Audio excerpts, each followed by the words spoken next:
Hello again, and welcome to the Sleepy Atom. Tonight we're not diving into oceans or unraveling atoms, instead we're drifting outward, softly, quietly, into something much bigger than any single moment, into something that's still unfolding, even now, as you lie there with your eyes closed and the world slows around you. The expansion of the universe. It's one of the most silent things that's ever happened, and is still happening. Not with noise or fireworks, but with gentle stretching. A movement so vast, so calm that most of us never feel it. But it's there, in the space between galaxies, in the background of every second, in the fabric of reality itself. Tonight we'll explore how space stretches, where it came from, where it might be going, and what it really means to say the universe is expanding. We'll take it slow, no rush, no pressure to keep up. Just let your mind float softly outward like a feather caught in the quiet breath of the cosmos. So tuck yourself in, loosen your thoughts, and let's begin the story of a universe that hasn't stopped growing since the beginning. A universe asleep. Before there was light, there was no darkness either, no time, no clocks ticking, no cold or warmth, just a kind of silence that isn't even silence yet. It's hard to imagine, isn't it? A state before anything ever happened. Scientists call it a singularity, not because it was a place, but because it was the absence of space and place altogether, a dot with no dimensions. And yet, it held everything. Not stars, not dust, not even laws of physics. Just raw potential waiting patiently, like the breath you haven't taken yet. We often picture the Big Bang as a violent moment, an explosion. But that's a bit misleading. It wasn't a burst into space. It was the creation of space. Not like lighting a firecracker in a room, more like the room itself unfolding from nothing. And in that first instant, a trillionth of a second really, everything began to stretch outward, not with a roar, but with a ripple, as if the universe had just taken its very first breath after a very long sleep. So why was it asleep? That's a question without a clean answer. Physics doesn't tell us what came before the beginning, it just picks up the thread at the beginning. But maybe it's okay not to know. Maybe it's enough to feel the beauty in not knowing, to imagine the universe as a quiet dreamer stirring from stillness, before the galaxies began to blink. If you were somehow there, watching the universe blink awake, you wouldn't have seen anything at first. There was no light yet, just a rapid, silent expansion. Space unfolding in every direction at once, faster than light could even travel, but not into anything. There was no outside, no edges, just the fabric of space-time blooming like the slow-motion opening of a flower that no one had planted. And then came the first hint of warmth, and the beginning of time as we know it. In that moment, something irreversible happened. Not just the universe growing, but the arrow of time pointing. And we've been riding that arrow ever since. As galaxies, as stardust, as people quietly wondering where it's all headed next. The breath of creation. When people say the Big Bang, they often imagine an explosion in space. But that's not quite right. The Big Bang didn't happen inside space. It was space, rapidly stretching, like dough rising, or a balloon being inflated, but not into anything. There was no room outside it, just space, making more of itself everywhere at once. That's a strange idea, isn't it? But somehow it's one of the most accepted ideas in science. At the very beginning, the universe was unimaginably hot and dense. All the forces of nature were tangled together. No gravity, no light, no atoms yet, just a kind of raw energy, bubbling, shifting. But then things began to separate. Forces peeled away from one another. Space itself expanded, not like smoke filling a room, but more like the room itself getting bigger and colder every instant. The more it stretched, the more it cooled. And as it cooled, the first building blocks of matter had room to settle in. The energy thinned. Quarks turned into protons. Protons found electrons. And the universe began assembling the simplest atoms, mostly hydrogen, like planting the seeds for stars that wouldn't even exist for millions of years. It's tempting to wonder why it happened at all. Why not stay quiet forever? Why expand? Why become something? There are theories, but no certain answers. And maybe that's the poetic part, that everything we know came from a beginning we don't know.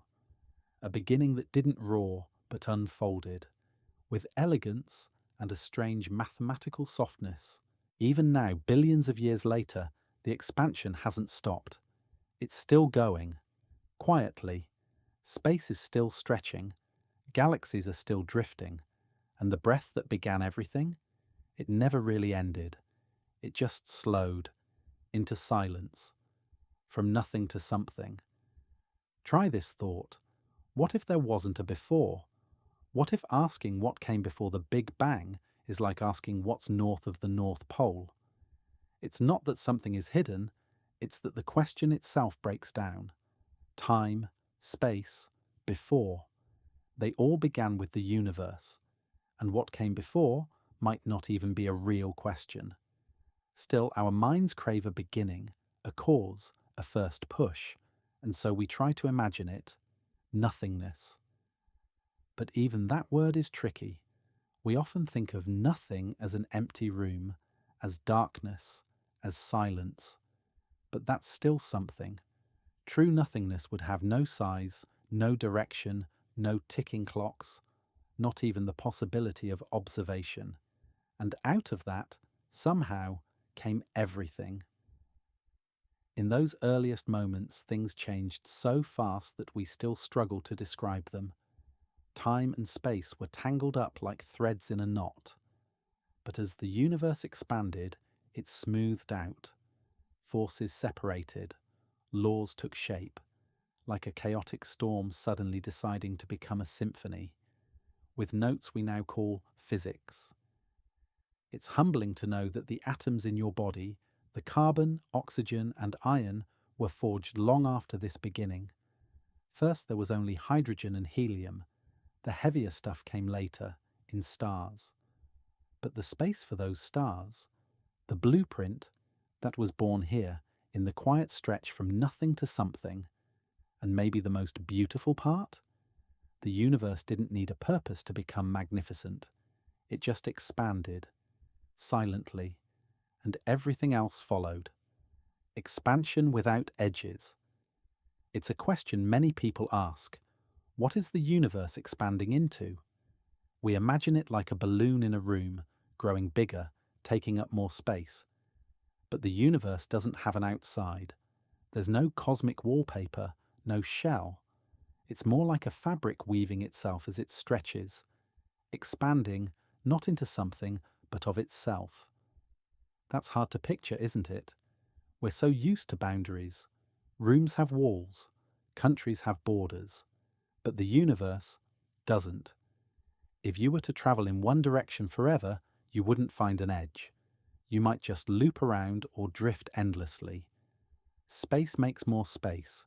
It grows from within. This also means that every point in the universe is the center, and nowhere is the center. If everything is expanding equally everywhere, then no galaxy is special. That's what we call the cosmological principle, the idea that, on a large scale, the universe looks pretty much the same no matter where you are. When we say galaxies are moving away from us, it's not because they're flying through space like shuttles. It's because space between them is stretching, like raisins in a rising loaf of bread. The raisins aren't speeding through the dough itself is growing. And as odd as it sounds, this growth isn't slowing down, it's speeding up. But we'll get to that later, as we float farther into this quiet mystery. Space isn't growing into anything. Let's sit with that idea just a moment longer. Space is growing, but not into anything. There is no outside the universe, and that's okay, because it means that even the emptiness isn't truly empty, it's the universe's own structure, invisible, soft, but deeply real. We often think in shapes, spheres, borders, boxes, but the universe's shape may be infinite or curved in ways our brains can't quite wrap around. It's not like a planet floating in blackness. It is the blackness, the distance, the light years between things. This also explains why galaxies far enough away will never reach us.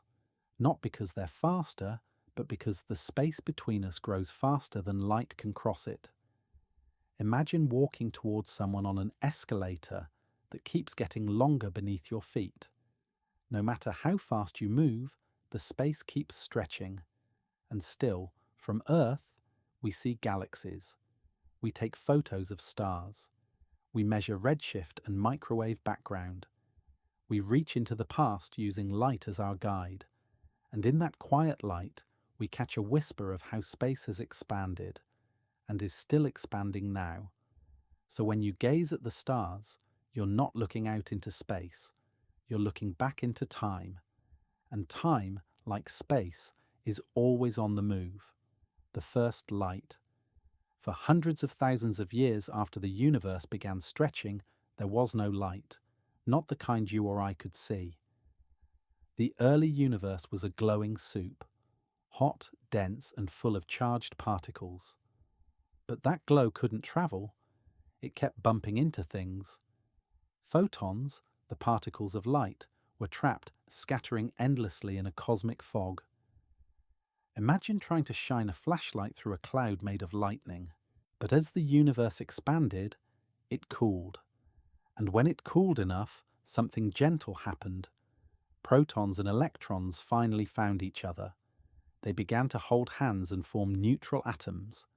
Suddenly, light could breathe. It wasn't trapped anymore. It could move freely, unbothered, through the great open space.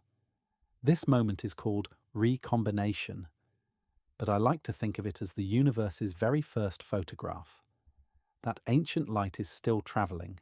It's stretched thin now into microwaves, but it's still here.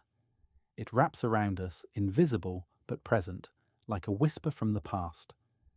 Scientists call it the cosmic microwave background, and if you could see it, you'd see a soft baby picture of the universe just 380,000 years after it began. We've taken photos of that light. The Planck spacecraft, the WMAP mission, they mapped the faint glow that fills all space. And what they saw wasn't uniform. It shimmered. It had gentle ripples, temperature differences, tiny spots of more and less. And those small differences? They became galaxies, stars, us. So when we say the first light, we're talking about the moment the universe became transparent and left behind a message in photons that hasn't stopped speaking since. The universe's first sounds. What does space sound like? You might think nothing, because space is a vacuum. But in the early universe, before stars, before atoms, the cosmos was not silent. It was a dense plasma, full of pressure and heat, like a giant echoing chamber. And in that thick, hot sea, sound waves rippled. These were not sounds you could hear with ears. They were compressions of matter, density waves, places where material squeezed and spread. Scientists call them baryon acoustic oscillations, but you can think of them like cosmic drumbeats playing through the infant universe. A rhythm of ripples, each one shaping the large-scale structure of everything we now see. These sound waves were enormous. They spread across hundreds of millions of light years. Not fast because sound travels slowly in thick plasma, but steady, like a tide. And every peak and valley they left behind became a seed, a slightly denser region where gravity could do its quiet work later. Eventually, the universe cooled, and those sound waves stopped. but the imprint remained. Galaxies today are arranged in patterns that echo those early oscillations. It's like seeing frozen music scattered across billions of light years. And perhaps the strangest part? We've simulated those sounds, turned them into audio we can actually hear. It's deep, ghostly, like the moan of something older than language. Not scary, just vast, as if the universe sang itself into being, then fell quiet. Even now, those echoes live in the way galaxies cluster, in the soft arrangement of matter. The universe doesn't hum like it once did, but its memory of sound is written in every star. Matter takes shape. After the first light broke free, something remarkable began to happen. Slowly, gently, the scattered particles and radiation, once too hot to settle, began to cool into something more familiar.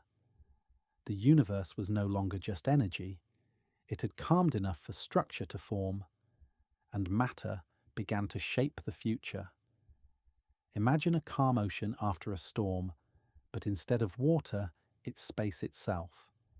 The tiny differences in temperature and density, those subtle ripples from sound and light, began to pull things together. Gravity got to work, patient and invisible, drawing particles inward, forming clouds, and clouds into clusters. The first things to take form weren't stars. They were dark, silent, clouds of hydrogen and helium swirling in the vastness, slowly collapsing under their own weight. Some never ignited, others compressed until something sparked. The first stars were born, not like the sun we know, but massive, unstable giants, blazing for only a short time before exploding. These early stars lit up the universe in ways it had never experienced. Their death scattered heavier elements, carbon, oxygen, iron, into the cosmos. And those ingredients would one day become planets, oceans, trees, you. The expansion of space didn't stop this gathering. It just meant the gathering happened in little pockets, galaxies forming like snowflakes on a moving window. Everything we see today, every shining galaxy in a telescope, is a frozen ballet of gravity versus expansion. A dance that began right here, when matter first learned how to shape itself. So when you look up at the stars, know this: they are not just lights in the sky. They are echoes of order born from chaos. Sculptures made by invisible hands across a universe that never stopped stretching. The first stars whisper awake. The universe by now had cooled enough to be quiet. There were atoms floating, light gliding, space stretching. But something was missing. Something that would change the silence into brilliance. The first stars. They didn't arrive right away. For millions of years, the universe was in a kind of gentle darkness. We call it the cosmic dark ages. Imagine a night sky with no stars, just blackness stretching endlessly. But inside those black patches, clouds of gas were gathering, collapsing. The first stars were forming, quietly, invisibly, and when they finally ignited, it was unlike anything since. These weren't cozy suns like ours.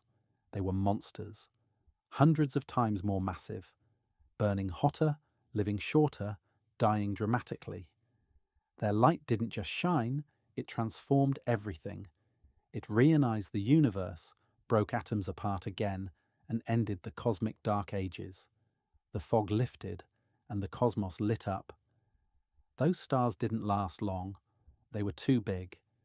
But their death seeded the universe with heavy elements, and from their ashes, smaller, longer-living stars began to form.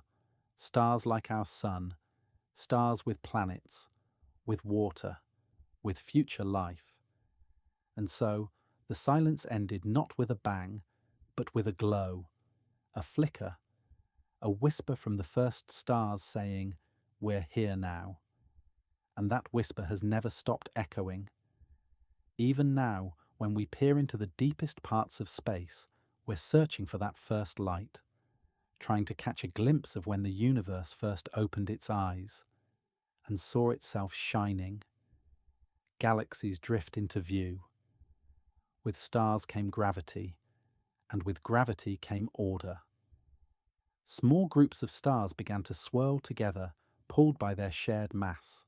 Spirals began to twist. Ellipticals formed quietly, and in time the great islands of the cosmos emerged, galaxies. They didn't start as grand pinwheeling structures.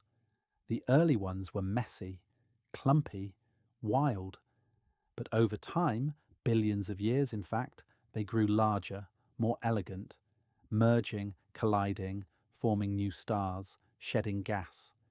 Each one a story written in stars, each one a little universe within the bigger one.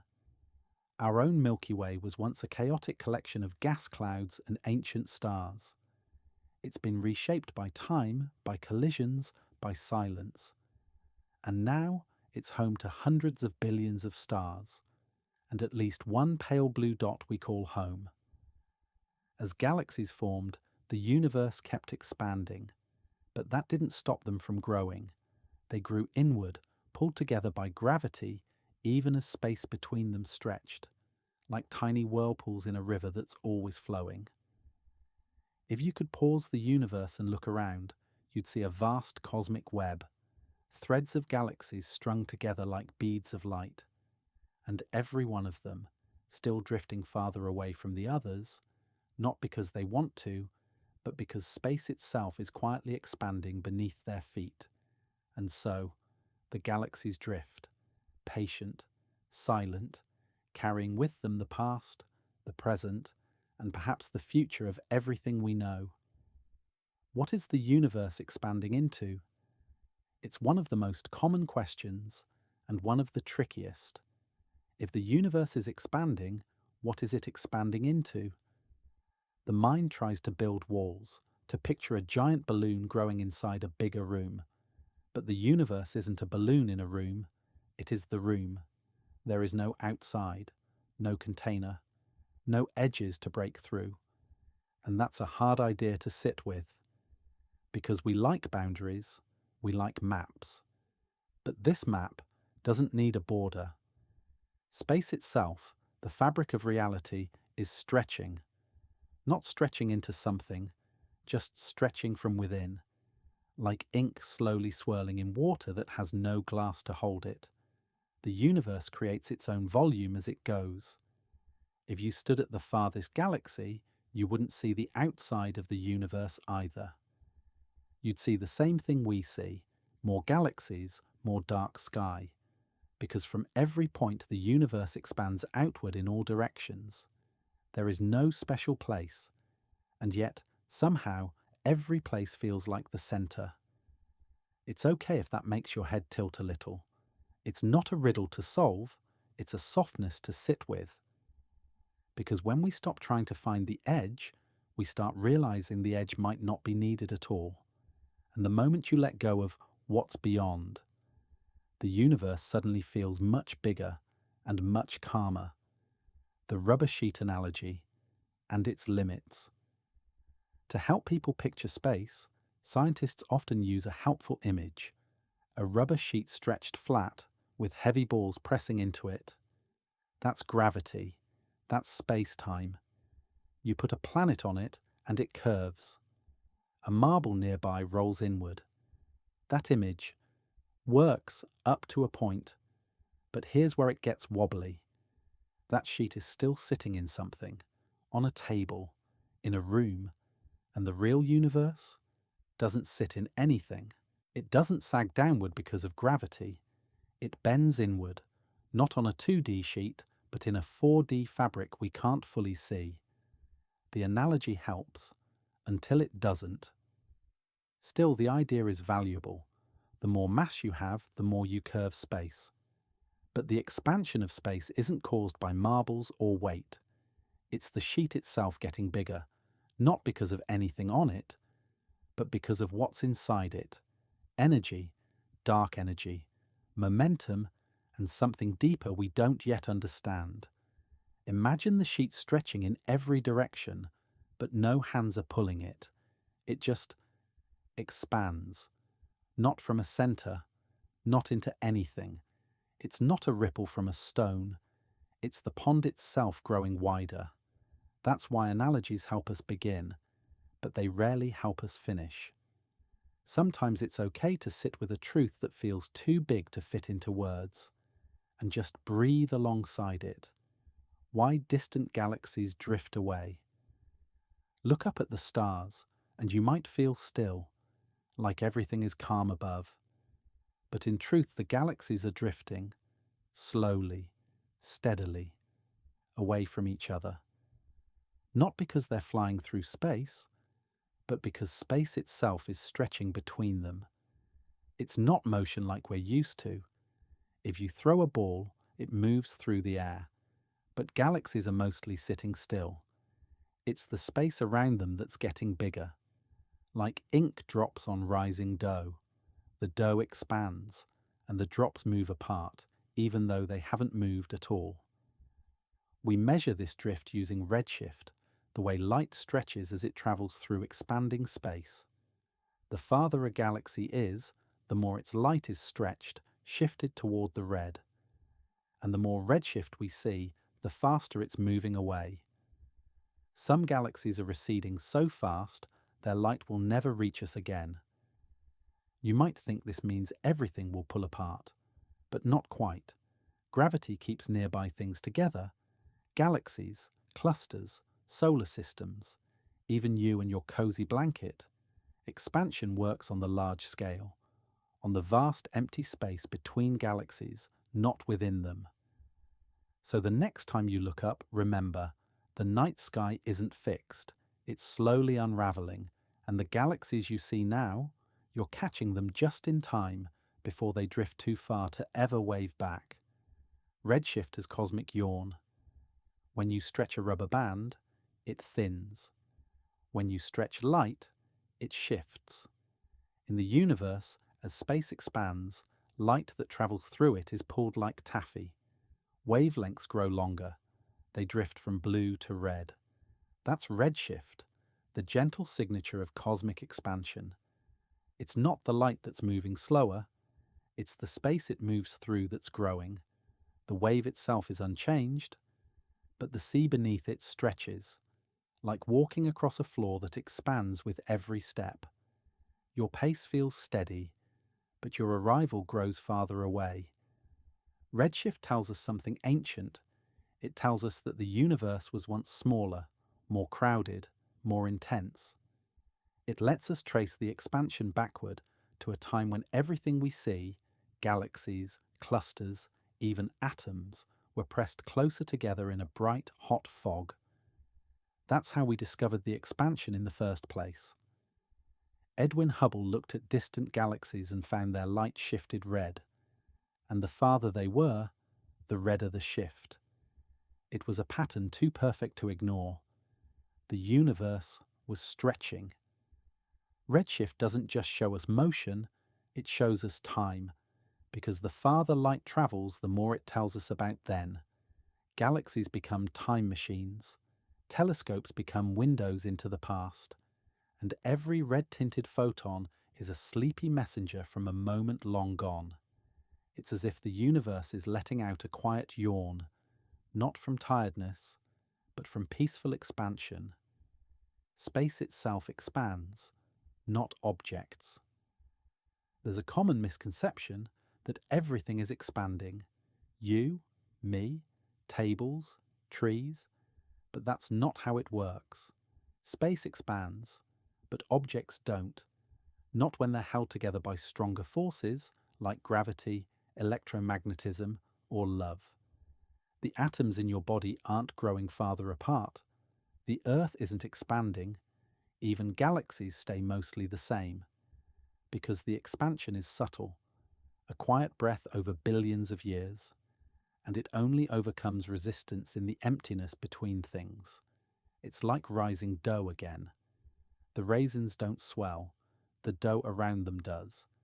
And within the raisins, nothing changes. That's why galaxies can stay galaxies. Stars can stay in orbit. You can stay curled under a blanket with no fear of slowly turning into spaghetti. This also means the expansion doesn't feel like motion. You won't notice it. You won't wake up one morning with extra distance between your arms. It's not that kind of change. It's gentler, cosmic, only visible across massive scales, between clusters, between ancient galaxies. We've measured it.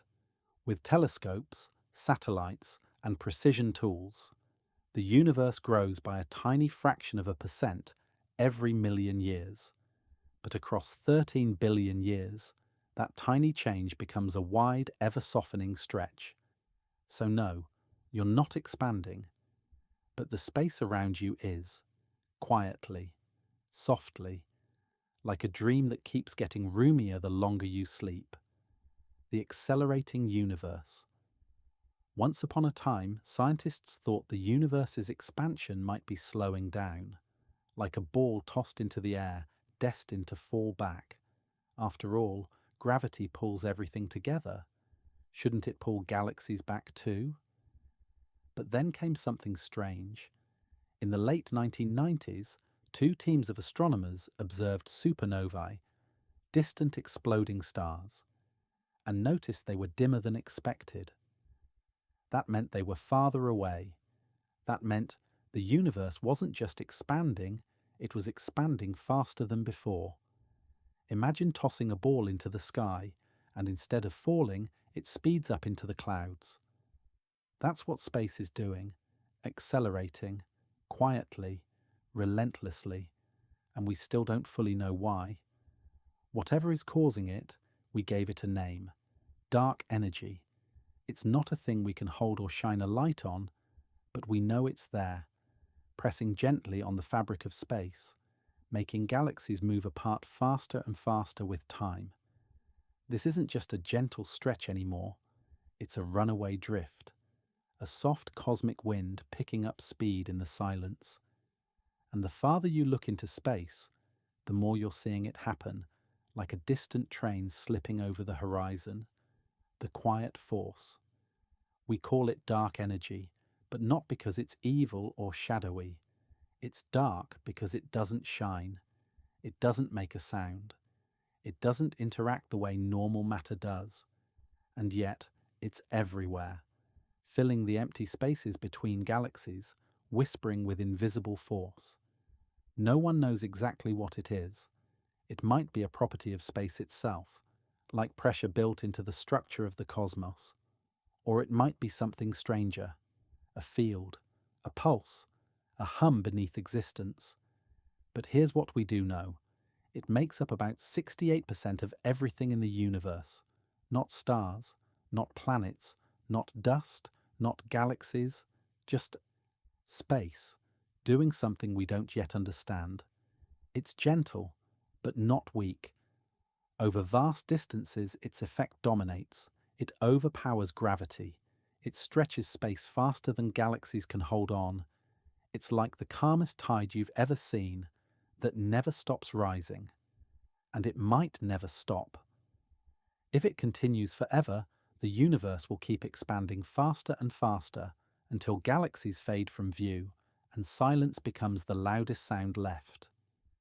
Sometimes, the most powerful things in existence don't scream, they just continue. Galaxies beyond reach. Here's something strange to whisper about. There are galaxies we will never see, not because they're hiding, but because the universe is expanding so fast, their light will never catch up to us.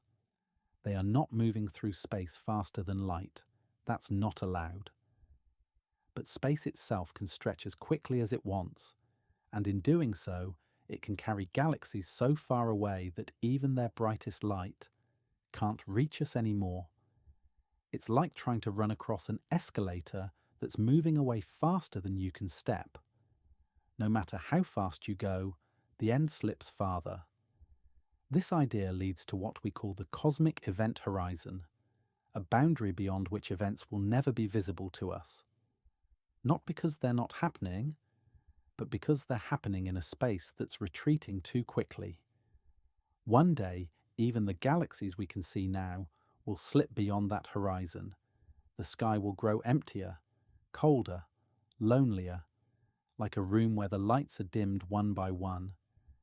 But that day is far away, billions of years ahead. Tonight the stars are still here, still watching, still whispering their light into your eyes. Let's rest in that for now. The event horizon of the universe. Most people hear event horizon and think of black holes. But the universe has one too, a boundary that light itself can't cross, not because of gravity pulling in, but because expansion is pushing out too fast. Picture a balloon blowing up faster and faster.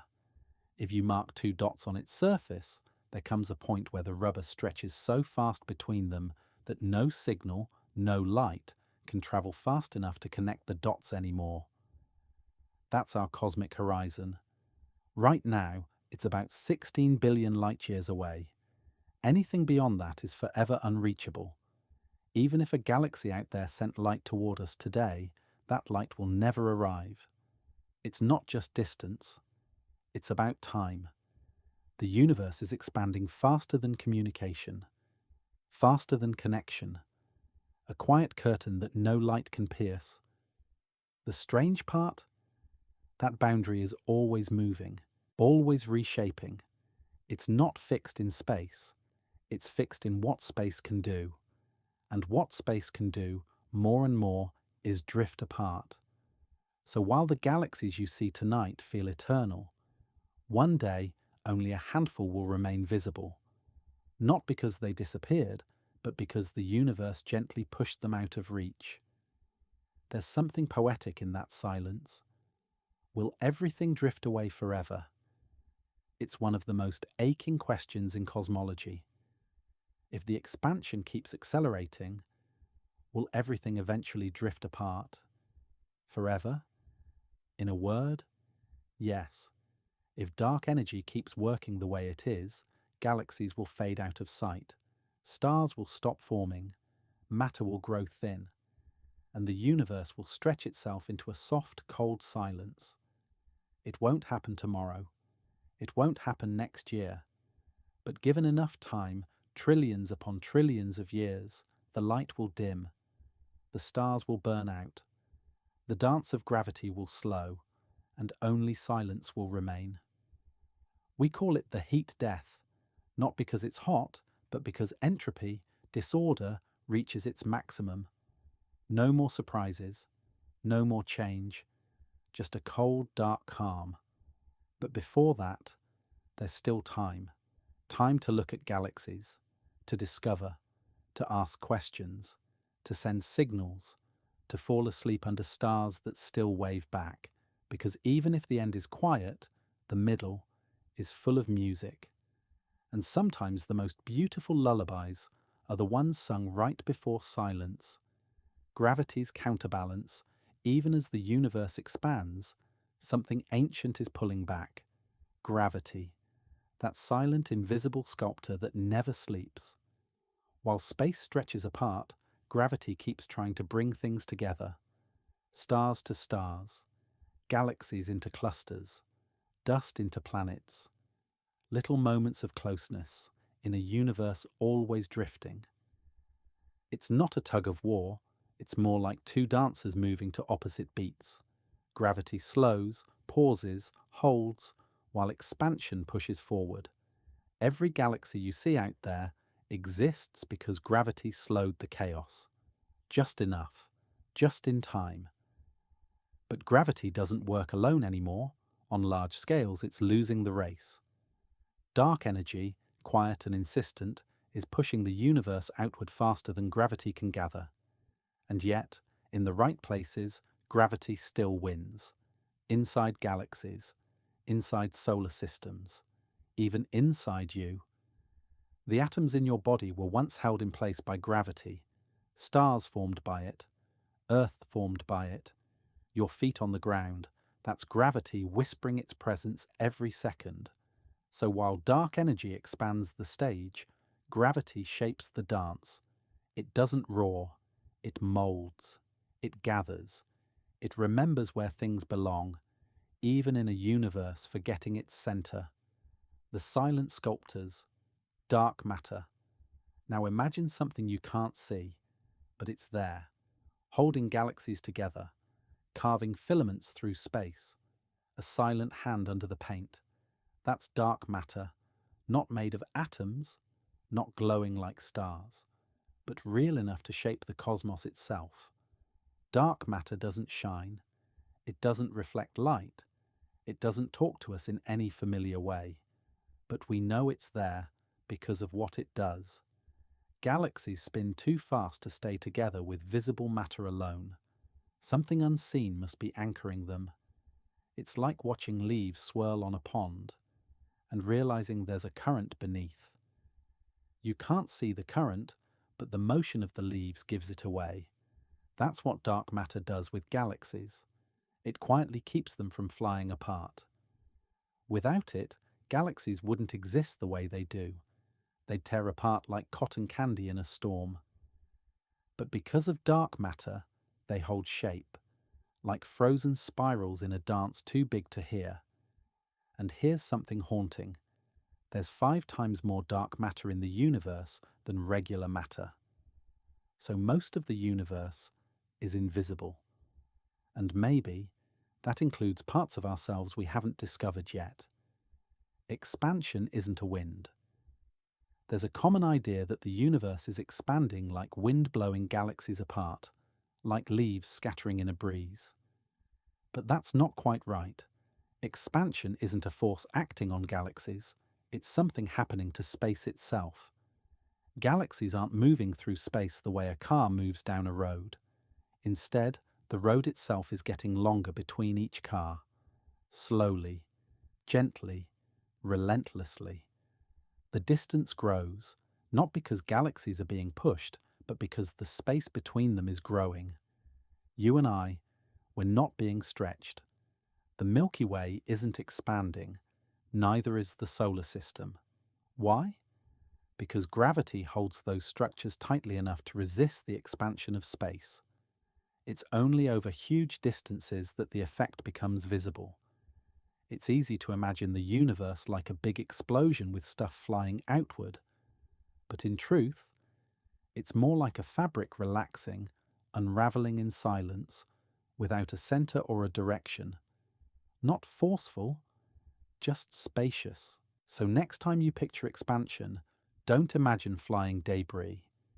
Imagine the silence between stars growing a little wider, while the stars themselves stay perfectly still. Why the night sky still feels the same. With all this talk of expansion and acceleration, you might expect the night sky to change dramatically.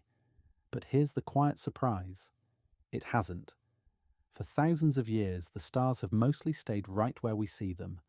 The constellations haven't unraveled. That's because the expansion of the universe happens on scales much larger than individual stars, and even larger than our galaxy. The Milky Way isn't expanding, the space between us and the Andromeda galaxy. That's not expanding either. In fact, Andromeda is moving toward us, a rare exception in a universe growing apart. So when you lie beneath the stars tonight, know this. You're looking at a sky that your ancestors also saw. The same patterns, the same constellations, the same quiet sense of home. And yet, even in that stillness, things are changing. Slowly. Galaxies are drifting. Light is stretching. The cosmic background radiation is cooling. It's all happening, just too slowly for the eye to notice in one lifetime.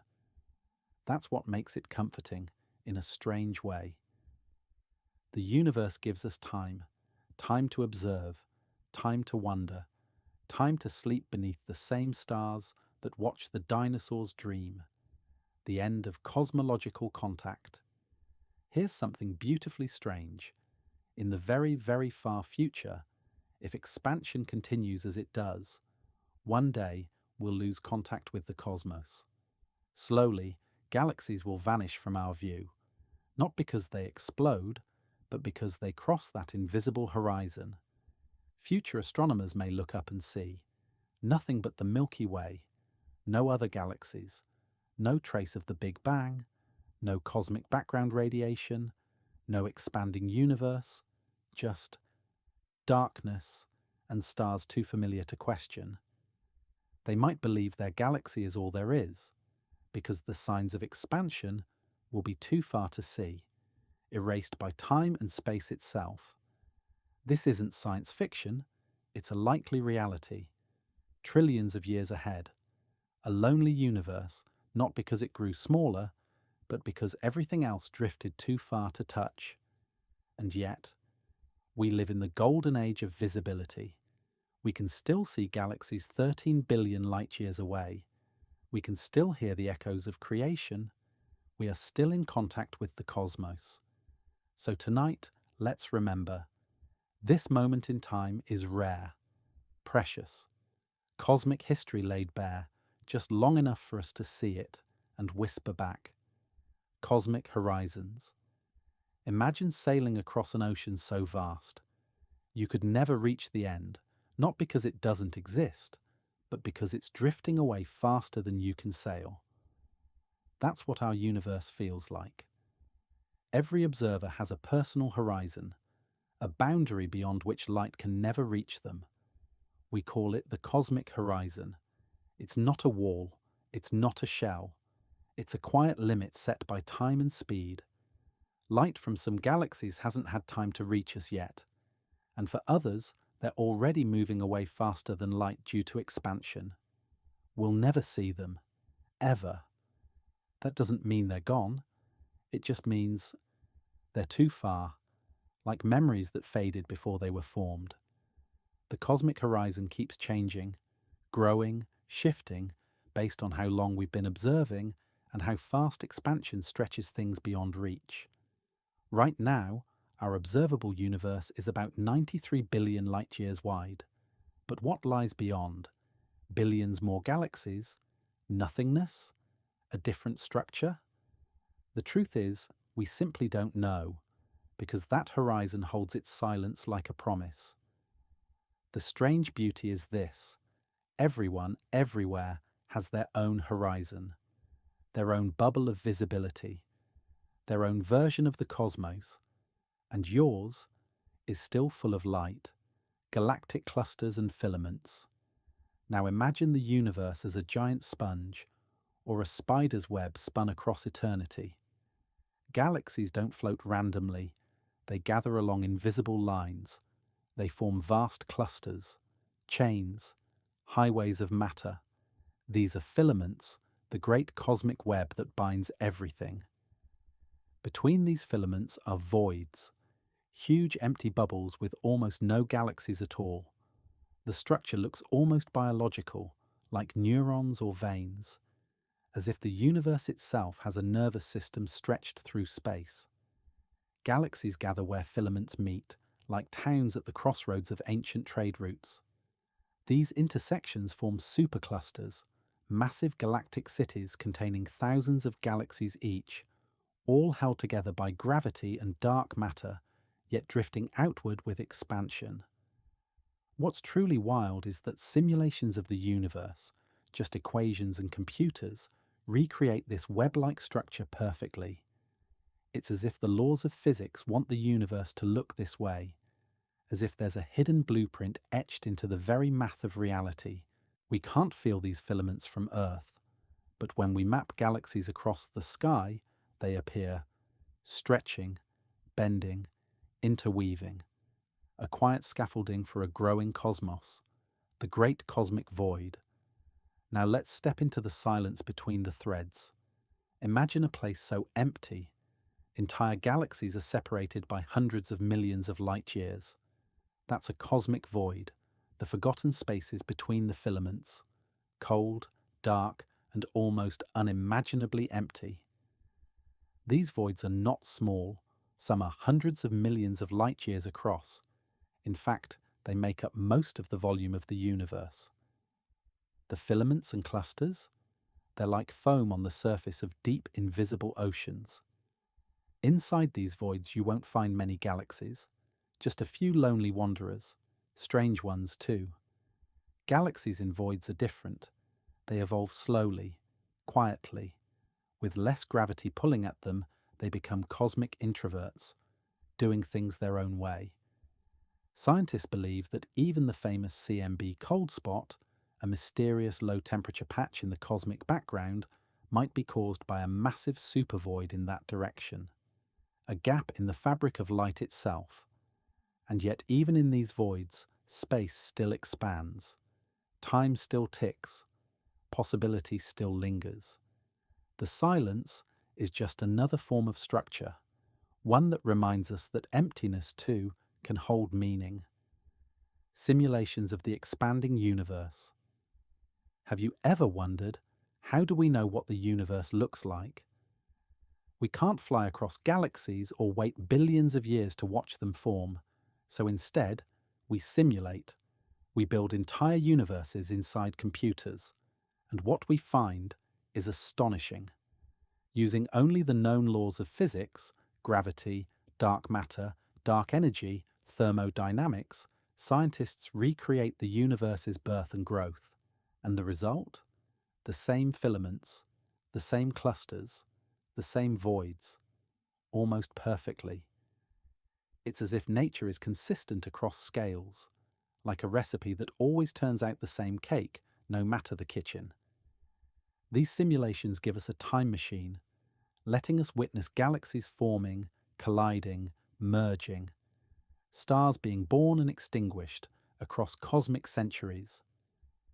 Sometimes, simulations even predict things we hadn't seen yet. Later, telescopes confirm them.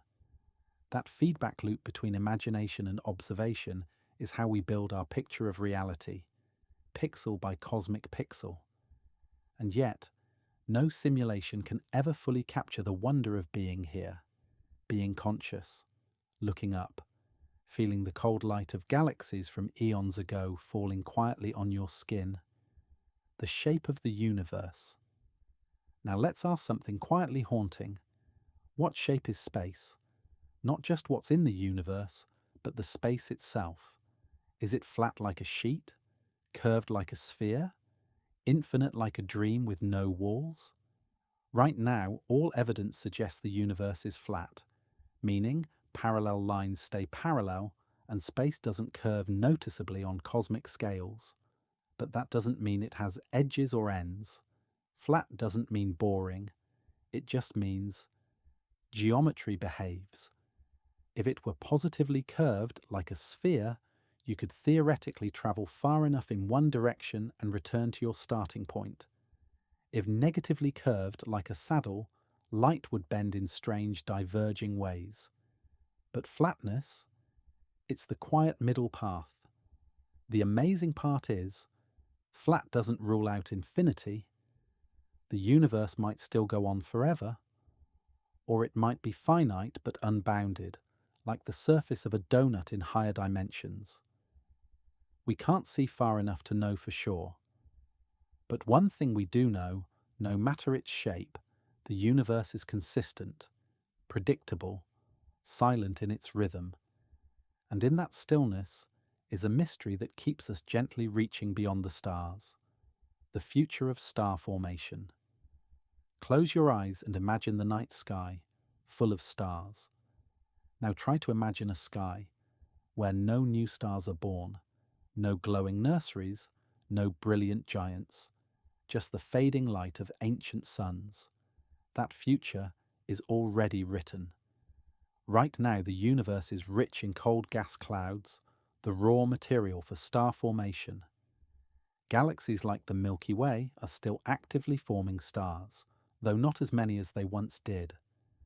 This golden age of starlight is already past its peak. Over the next trillions of years, galaxies will slowly run out of fuel. The gas will be used up or scattered. New stars will stop being born. One by one, the lights will go out, not all at once, but gently, over unimaginable time. The last stars to form will be tiny red dwarfs, dim, long-lived, and quietly burning for trillions of years. When they go out, there will be no one left to notice, just a cosmos full of slowly cooling embers. But there's something hauntingly peaceful about that. a slow fading, like a candle burning to the end. Not with drama, but with grace.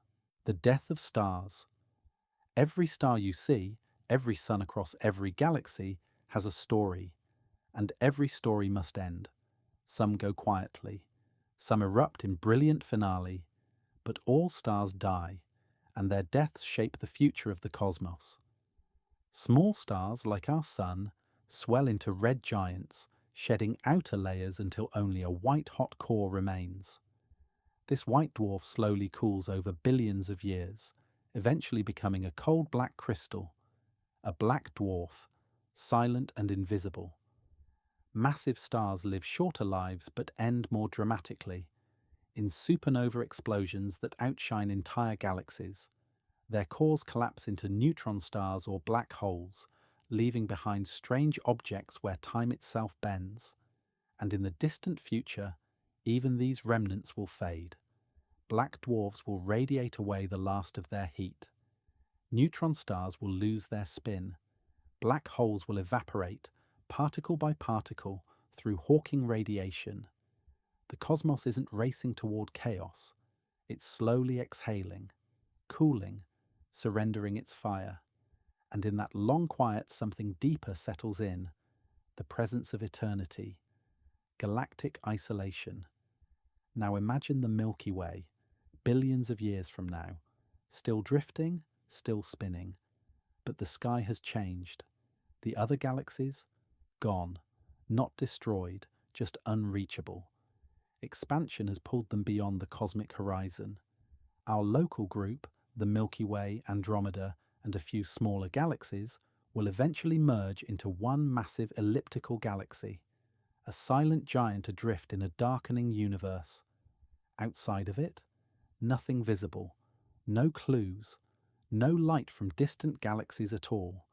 Future civilizations, if any survive, might look up and believe they live in a lonely cosmos.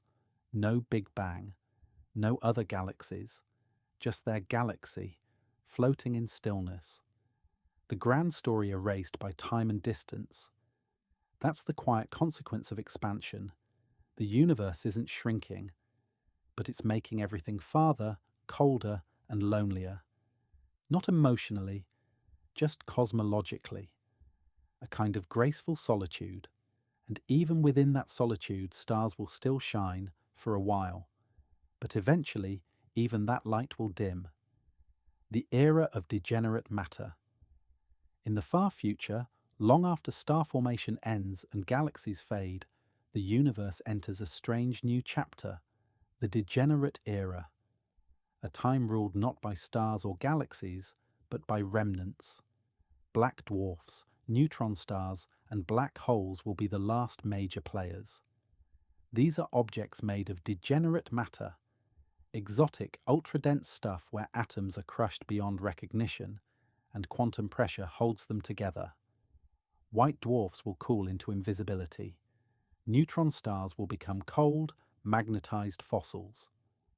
Black holes, the ultimate loners, will drift through space, swallowing the occasional wandering object, then slowly evaporating across incomprehensible spans of time.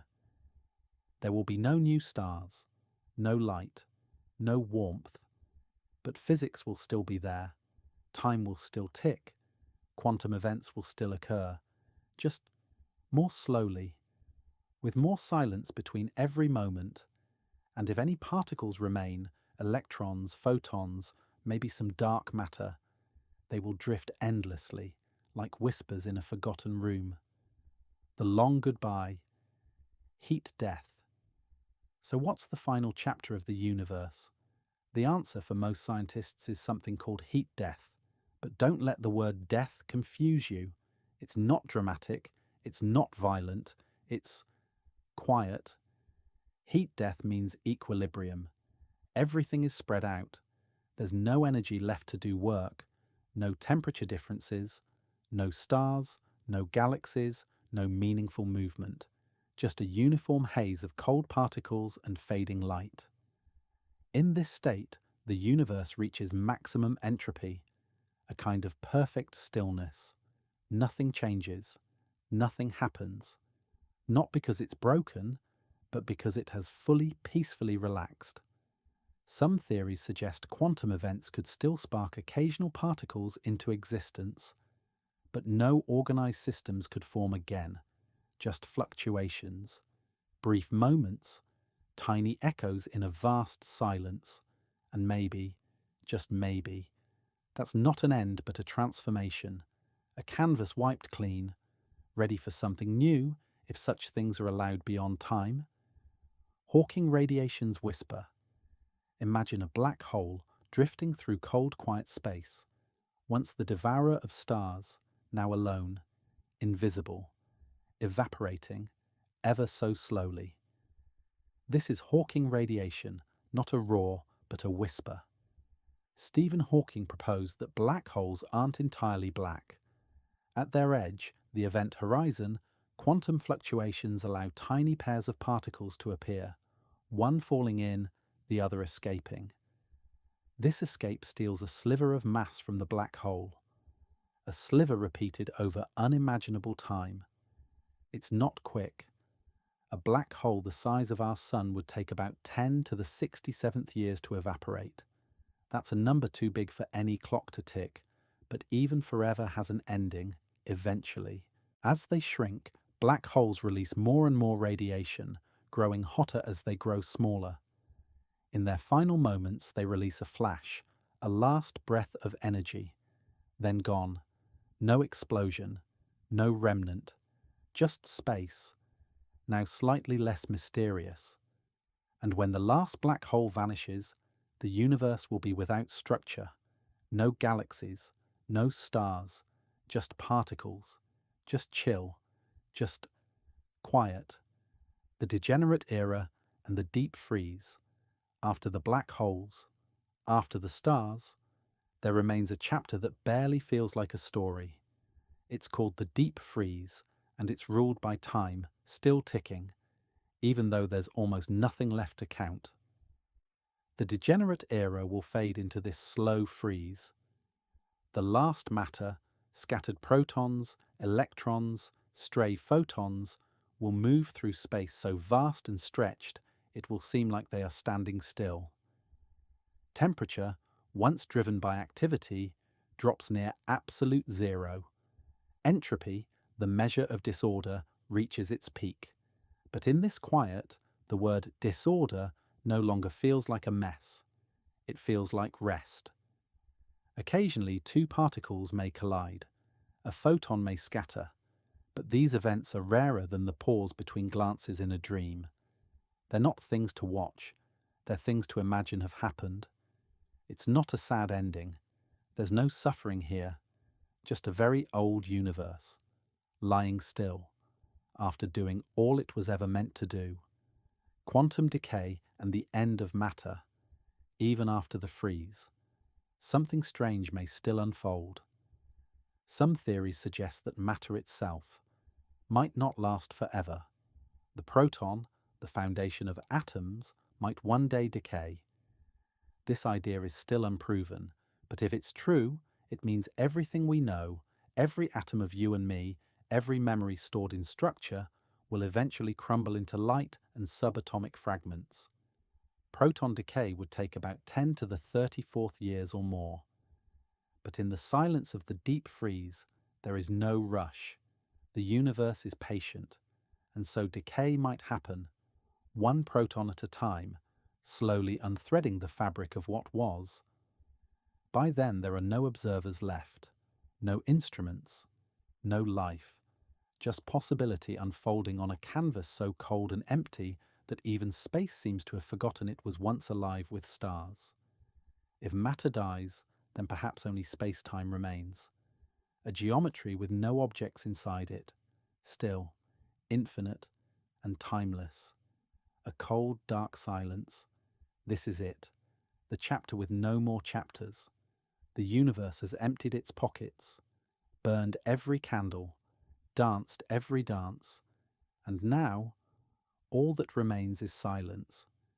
But this silence isn't absence. It's full of memory.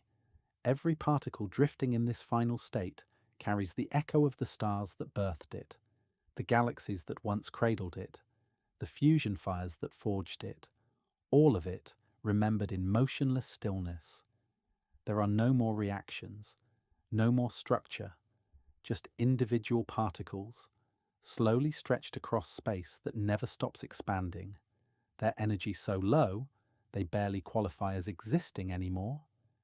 And yet the fabric of space persists, no longer in service of suns or galaxies, just itself, a frozen sea with no waves, a room with no contents, a lullaby sung after the listener is gone.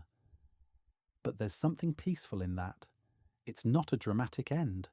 It's more like a soft exhale, the way a book falls shut on its own long after you've fallen asleep. If time still exists, here's the final question. After everything, after black holes, stars, atoms, and even matter, does time still exist? And what would it mean if it does? When nothing's left to measure it? Time, as we know it, is change, motion, cause and effect. But if nothing moves and nothing changes, is time still ticking? Or has it gently folded in on itself like a page no longer needed? Physicists don't know the answer. Maybe time is fundamental, always there. Maybe it was just an illusion all along, emerging from movement and heat and contrast. Without those, maybe time simply fades. Or maybe, just maybe, in the deepest stillness, time begins again. Not because it must, but because the universe is a story, and stories long to be retold. So we end, not with a period, but with a pause. A soft hush, a drifting silence, and the warm knowing that this cosmic sleep may be the start of another dream. The stars still shine. It's easy to get lost in the far future, but right now, this very night, the stars are still shining, billions of them, quietly, faithfully, from suns just like ours, to giants pulsing in colours we'll never see with our bare eyes. Each star is its own world, a glowing sphere of fusion, held together by its own gravity, balancing heat and collapse in a dance that's been happening for billions of years. Some are newborns, flickering to life in dense gas clouds. Others are elders, swollen red giants near their end. Many are just like our sun, midlife, steady, warm, perfect for life as we know it. Light from these stars races across space. Some took 4 years to reach you, some took 4,000. Some are so far away that their light began its journey before humans had even dreamed of fire. And tonight, as you lie back and breathe, that starlight touches your eyes. You are part of the story now, a living creature made of stardust, watching the universe shine back, the expanding present. We often think of expansion as a distant thing, something happening to galaxies far away. But expansion is everywhere. It's not just pushing galaxies apart, it's woven into space itself. Even the room you're sitting in, the space between atoms, is technically expanding. Not enough to notice, not enough to pull you apart, but still there, like a background hum, a gentle stretch that never stops. Right now, the cosmic microwave background, the faint glow from the early universe, is being stretched too. Its light is colder now than it was yesterday, just by a tiny, tiny degree. It's happening inside you too. The photons moving through your body are part of this expansion. They arrive slightly more red, slightly more relaxed than they would have a million years ago. So when we say the universe is expanding, we're not just talking about out there, we're talking about everything, even now, even here, even this. You are made of universe. If you could look deep inside your hand, past the skin, past the cells, into the atoms, you'd find ancient matter. Hydrogen made just after the Big Bang. Oxygen cooked in stars. Iron forged in explosions. You are a universe remembering itself. Every breath, every heartbeat, every thought made possible by atoms that were once drifting in space long before Earth even formed. The calcium in your bones came from a star that exploded. The carbon in your blood floated in a nebula. The water you drink has been part of clouds, comets, and maybe even other worlds. This isn't poetry, it's physics. You are quite literally cosmic. And even more strange, the empty space between those atoms makes up most of your body. You are mostly nothing, yet completely full of life. So when you feel small, remember this. The universe didn't make you separate from it. It made you from itself. You are not looking at the cosmos. You are the cosmos.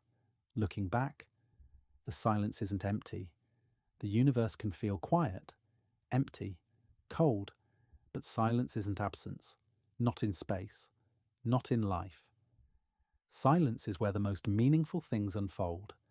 In space, silence allows us to hear the hum of gravity waves, the flicker of cosmic background radiation, the whisper of neutrinos passing through Earth, unnoticed.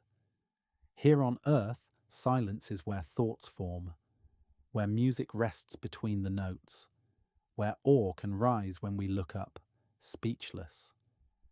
Silence isn't the lack of sound, it's the presence of stillness.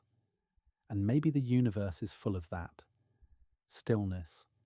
Not because nothing is happening, but because it doesn't need to shout. It just is. Expanding, glowing, unfolding.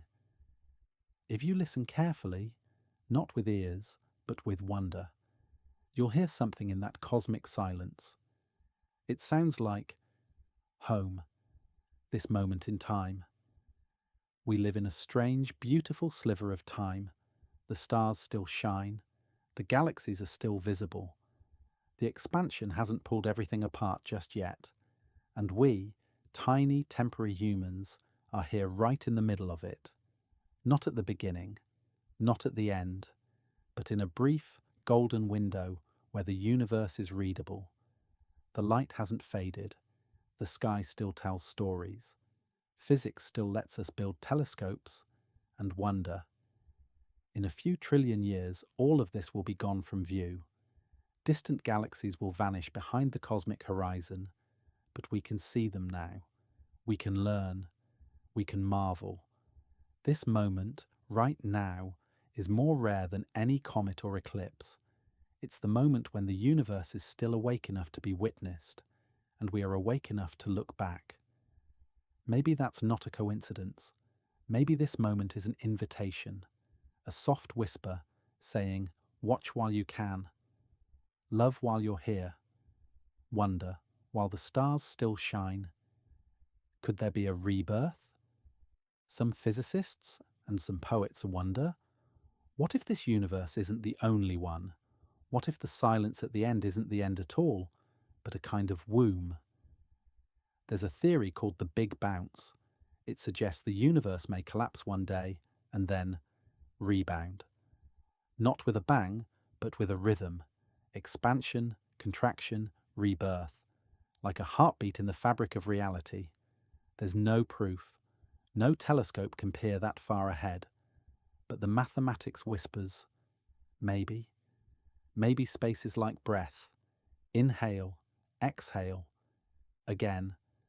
Even other models, like quantum loop cosmology, leave room for cycles, realms where time curves, where beginnings and endings fold into each other like a Mobius strip, always turning, never quite ending. So even in the coldest, most stretched out future, there may be something waiting, not destruction, but the memory of motion, the seed of something new, something we've never seen, but maybe, always known, other universes, other rules. The idea of a multiverse isn't just science fiction anymore. Some versions of physics, like string theory, suggest our universe may be just one bubble in a much larger cosmic sea. In these other universes, the rules could be completely different. Gravity might be stronger, time might flow backward, or there might be no time at all. Some may have no stars, no atoms, just floating fields or endless geometry. Others might have life so strange it wouldn't recognize us, and we wouldn't recognize it.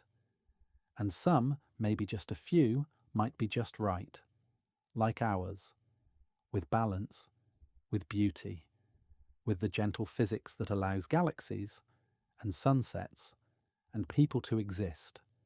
We may never reach them, but the fact that we can think of them with this squishy brain made of stardust tells us something. That imagination might be a telescope of its own, the mystery of consciousness. Among all the wonders of the universe, black holes, dark energy, the birth of stars, perhaps the most astonishing thing is, you're aware of it.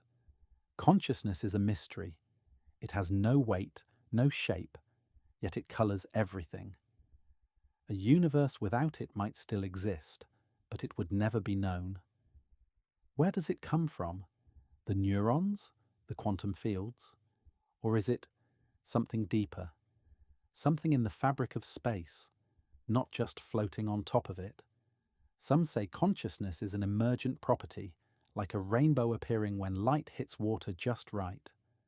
Others think it's fundamental, like space and time, always there, just waiting to be remembered. Whatever it is, you are proof it exists. You, listening, wondering, feeling chills at the thought of infinity.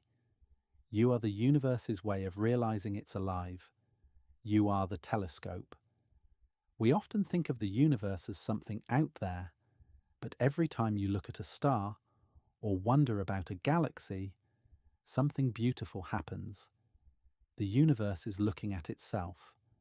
You don't just observe the cosmos, you participate in it. You were born from it. You are made of its memory, and somehow, despite the silence, the distance, the size, you can understand.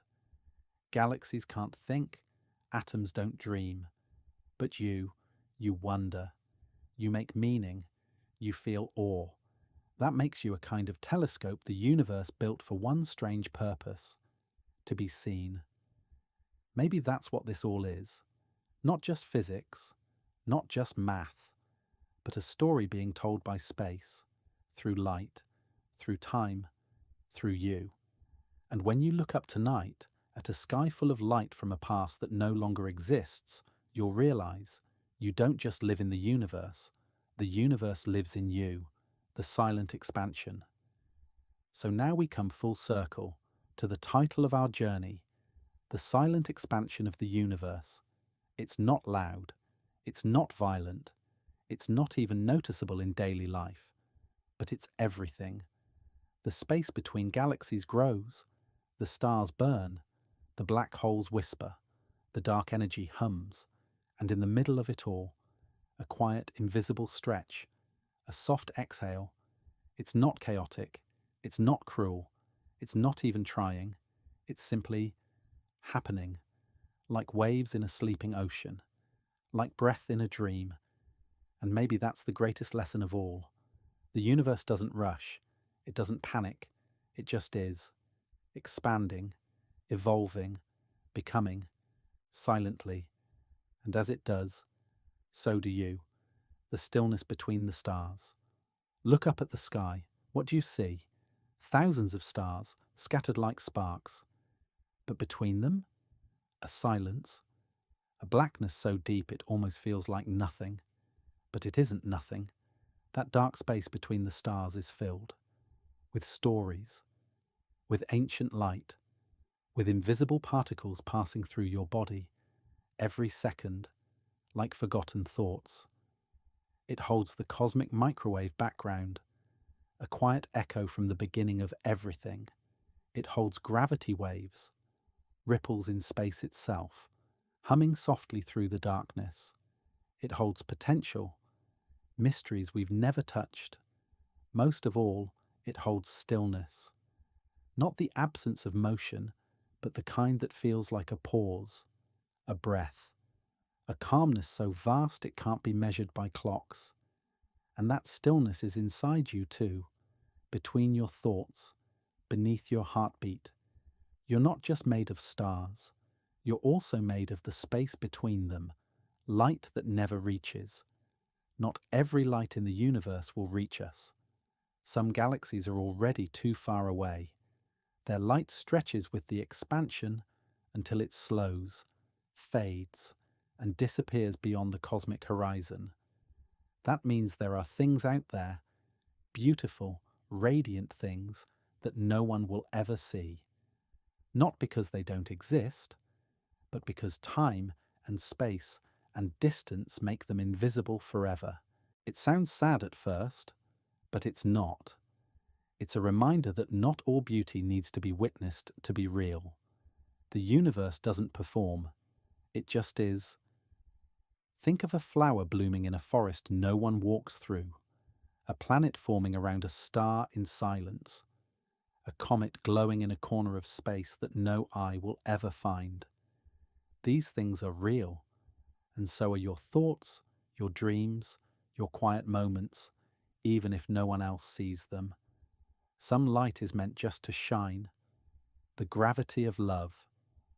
We talk a lot about gravity, how it pulls stars together, curves space, shapes the very structure of the universe. But there's another force just as mysterious, just as powerful, one we feel every day: love. Not just romantic, but the pull you feel when you think of someone, the ache of missing, the warmth of memory, the way people live inside you even when they're gone. No equation fully explains it, yet it moves us, changes us, orbits us like unseen moons.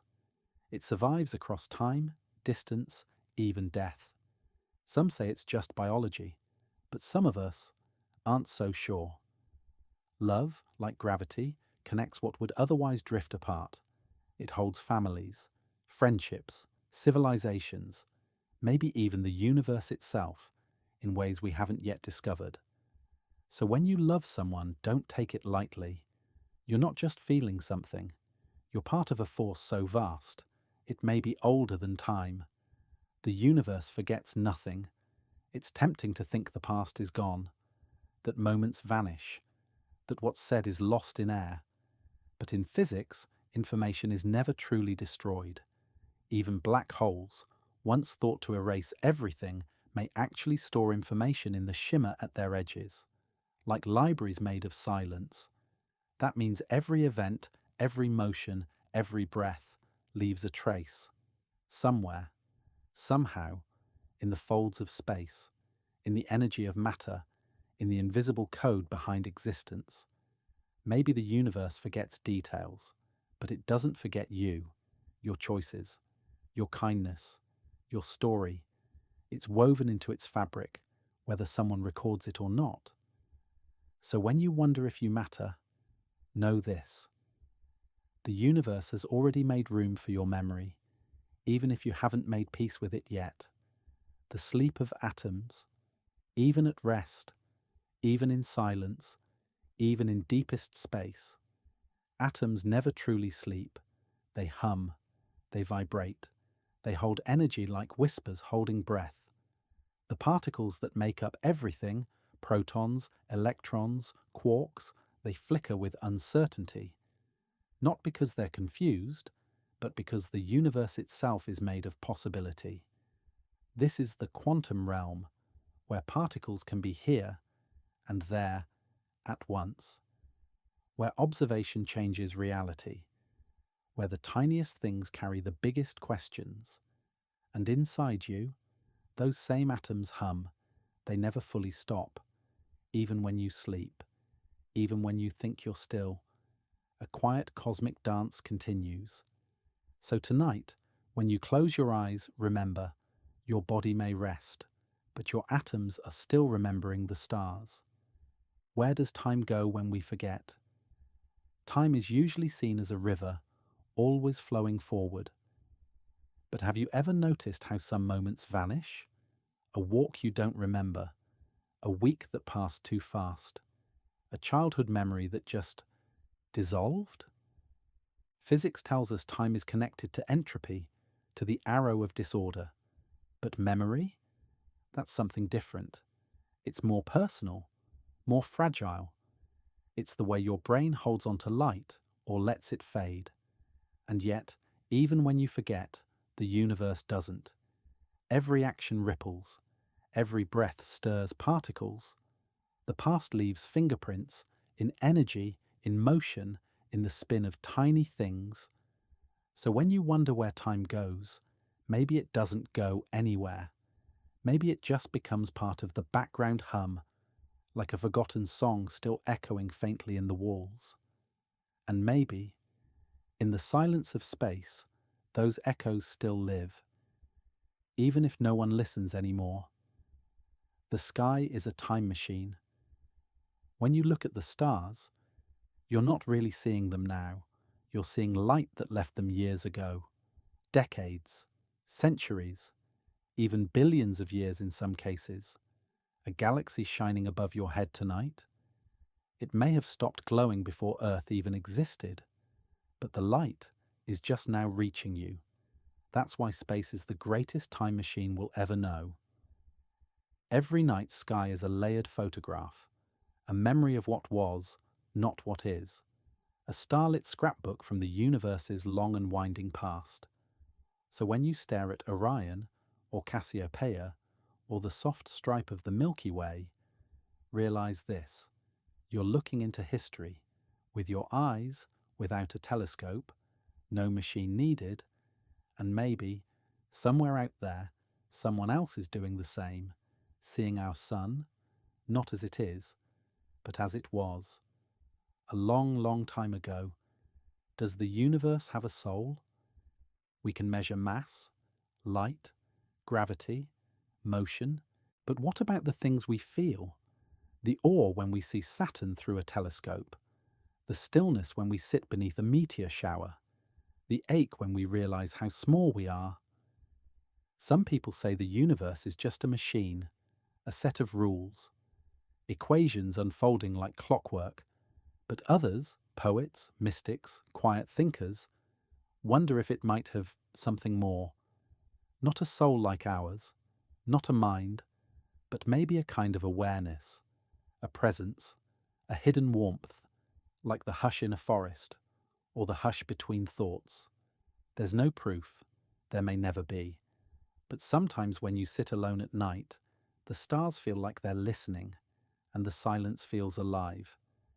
Maybe it's all imagination, or maybe the universe really does remember its own birth, the beauty of not knowing. We live in an age of answers, search boxes, data, instant results. But in science and in life, the most powerful moments come not from knowing, but from wondering. What was before the Big Bang? What's outside the edge of the universe? What happens to time inside a black hole? There are ideas, equations, theories, but no firm answers. And that's okay, because mystery isn't failure, it's freedom. The unknown isn't a gap to be filled, it's a doorway to curiosity. It's what makes us look up. Children understand this better than adults. They don't need everything explained. They're okay asking why without needing a map. So maybe as we age, we should return to that place, to awe, to mystery, to the beautiful silence of not knowing and loving it anyway. The silent expansion of the self.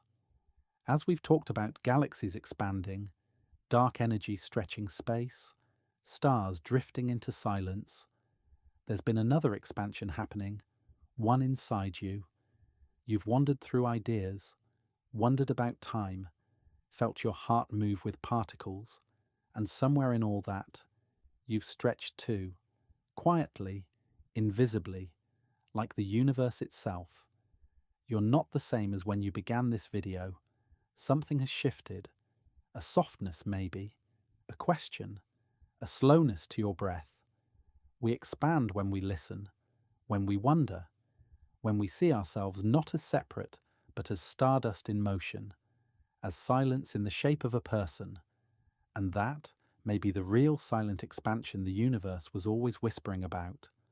Not just stars and space, but you, becoming more than you were.